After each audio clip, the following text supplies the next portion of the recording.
Hi, it's Holly, and I'm here with another author recommendation video, and maybe I should change my shirt or something. It's dark, so it like whatever. So today I'm here with another author recommendation video. I've done a few of these. I think two. I think I did a Shannon Hale one and a Sophie Kinsella one. Those are the only two I can think of. So I thought I would do one for a romance novelist. And I did another one. I did a Julia Quinn one. That was just a little while ago. Honestly, this is probably my favorite historical romance novelist. I don't know. It's really hard to say that, but she's definitely up there. And that's Lisa Kleypas. She does write contemporaries too. I've only read one series and then one book in another series, and I really wasn't like feeling that series at all. So, and while I like her Travis family series, which right now is Sugar Daddy, Blue-Eyed Devil, and Smooth Talking Stranger, supposedly there's a fourth book coming out someday, sometime, who knows when, but she said she was writing one. As much as I like those, I feel like I can't recommend her as a contemporary novelist as much as I can historical, but I love her. Anything historical written in England, I would recommend. I haven't really read anything. I think she's written some like Cajun, Louisiana, or Caribbean kind of set historicals. Those tend to not be my favorite anyways, which is why I haven't read them, but I've also heard they're not that good. Her regular like Regency, Victoria, I don't think she's Regency, I think she's more Victorian set English stuff, I would definitely recommend. In general, I think she's a slightly more serious person, so when I'm thinking of this, like you have your lighter, fluffier, like a Julia Quinn, and then you know, you're like super angsty, like a Laura Kinsella, or maybe Sabrina Jeffries can get a little on like the angsty side sometimes, and Lisa Kleypas is a little bit more on that side. She also isn't afraid to deal with social differences. Actually, now that I think about it, I feel like the majority of her books deal with social differences, but where you have characters from differing social backgrounds, and so you have like somebody from the aristocracy and somebody from the merchant class, or you have people from like a different race, which I'll be talking about because one of my favorite series by her has two heroes from a different race. It is and it isn't. It's really hard to describe till I get there. But she does that really, really well. And actually, I'm going to recommend two series and one book today. Although pretty much I think most of her stuff is really good. I don't really like, there's one called like Angel or Midnight, those I don't really like. I also think she's really, really good with the redeemed rake character. So a lot of authors try to do this in the historical romance. I mean, it's pretty common in contemporary too, but the rake is a more defined thing in the historical. A rake is really just a fancy term for like a man whore. And it was like a word that everybody used in real life. And a redeemed rake is the guy that like once he meets that perfect woman, her like magic hoo-ha like changes him, and he suddenly becomes this amazing, fantastic husband who will do anything for his wife. And that's a really romantic and cute idea for a story, but it is actually kind of difficult in my opinion to make it believable. But she does it really, really well, and there's one that I think is the perfect example of that. He's probably one of my favorite heroes, like of all time, like seriously, right after Luke Brandon. I think he's it. So yeah. So I really recommend her. So let me get started on some recommendations. So the first, so her books overlap like crazy. So she has series, but then she also has series that like the series interweave with series. Like actually the two series in the one book I'm going to show you today all interwork. The first one is Again the Magic, and this one is in theory a standalone, I believe, but it's listed as a 0.5 to the first series I'm going to talk about. This is a book, like I said earlier, where you have the social differences. You have the main character, Aline, I think is how you say it, A-L-I-N-E, and she is wealthy, and she ends up forming a relationship with a young boy named McKenna who works on her like dad's estate, and they're found out and they're split up. And years later he returns and he has like money and he's like really made something of himself, and he decides that because of the way they were split up, because she basically like broke his heart, he's gonna destroy her. So his plan is to like seduce her and then just like leave her a ruined woman, which admittedly could be kind of a douchey thing to do, but Lisa Kleypas writes him fairly well, so you like sort of understand and sympathize. What I really like about this book, aside from it being a really interesting social dynamics book, and it's also one of my favorite tropes, I guess, which is where you have people who are reunited. And it's great because they were like young, silly kids when they first met and first started having a relationship, and then they get to be adults.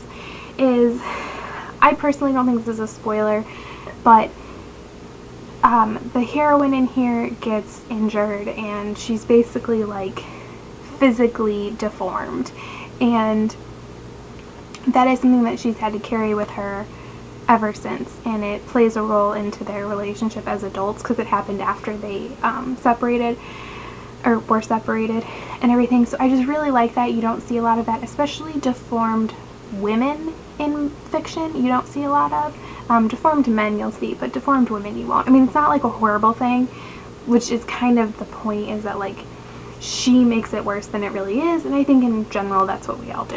Oh my gosh, this is too long, but I really like me some Lisa Kleypas. So like I said, this is in theory the 0.5. These lovely 4 books. So these are the Wallflowers books. There's actually also a like sequel-y novella thing called A Wallflower Christmas, which I do own, but I don't think it's that good, so don't read that. And so this is Secrets of a Summer Night, It Happened One Autumn, Devil in Winter, and Scandal in Spring. And what I mean by it's a prequel-y thing is, if I remember correctly, the heroine from Again the Magic is the sister of the hero from It Happened One Autumn. So this series is about these 4 girls, and so Annabelle, what is your name? Lillian, Evie, and Daisy. And Annabelle is a woman who is pretty high up in the aristocracy, but her family is a dirt poor. And then Lillian and Daisy, who are the 2nd and 4th heroines, are rich American girls who come to England to get husbands, and everyone just thinks they're kind of like crass and inappropriate. And then Evie is the daughter of a like gambling club owner, so she's wealthy, but because of who her dad is, she's kind of like not that's highly sought after. She also has a stutter. So basically, for various reasons, all 4 of these girls are wallflowers. So they're not very active and balls and things, so they end up forming a friendship. And that's one of the best parts about this series of books, is the friendship that these characters create with one another. And it just goes through the whole thing. You just don't see a lot of that in romance, especially historical romance. There's a lot of like young women hurting other young women and everything, but in here they're great friends. The series is really good. I think Scandal in Spring is my least favorite one, but I still really enjoy it. And Secrets of a Summer Night deals with some pretty intense social differences, so if you're looking for that, that's a good one. And then Devil in Winter is the one I was talking about earlier. Sebastian is like it when it comes to the reformed rake.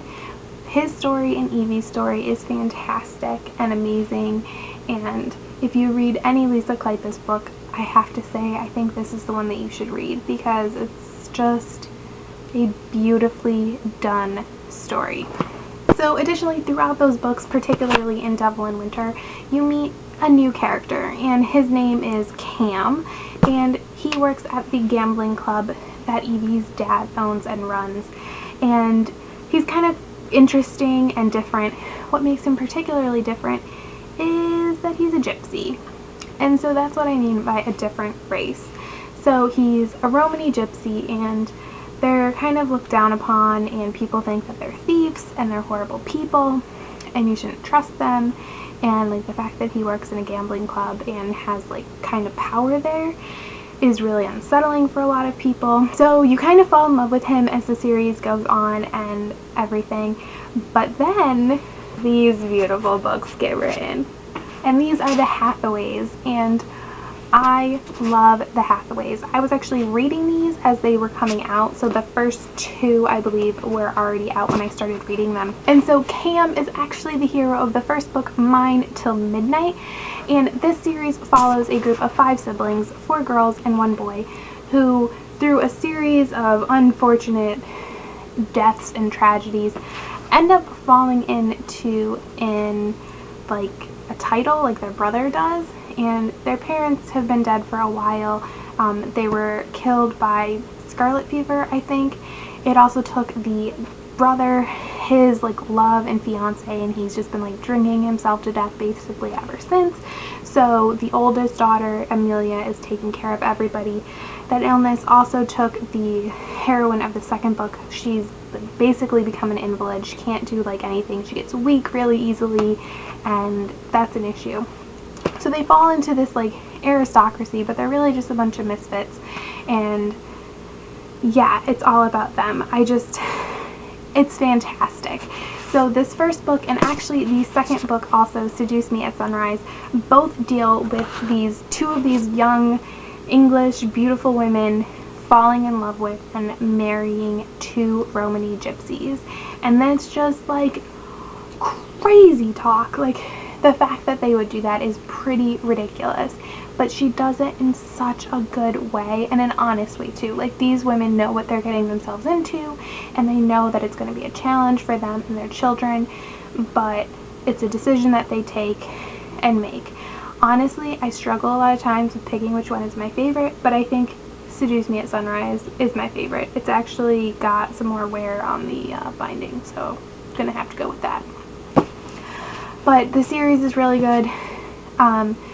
The gentleman's book, Leo, his book is Married by Morning. His is awesome too. It's just a really great series, and this, like I said, how things just like overlap constantly in Lisa Kleypas' world, basically. So I don't know if this was like super informative. All you really need to know is Lisa Kleypas is fantastic, and I definitely recommend checking her out, especially if you like social difference books, because she does so many. She has a whole series about Bow Street Runners, which are like policemen kind of things, so if that's what you're looking for, she has those as well. And she is pretty good at writing female companionship relationships, which I really like. Both of those series have that. If you've read any Lisa Kleypas books and want to talk about them, let me know down in the description, or if you have any recommendations for anyone, feel free. Thanks for watching. Bye!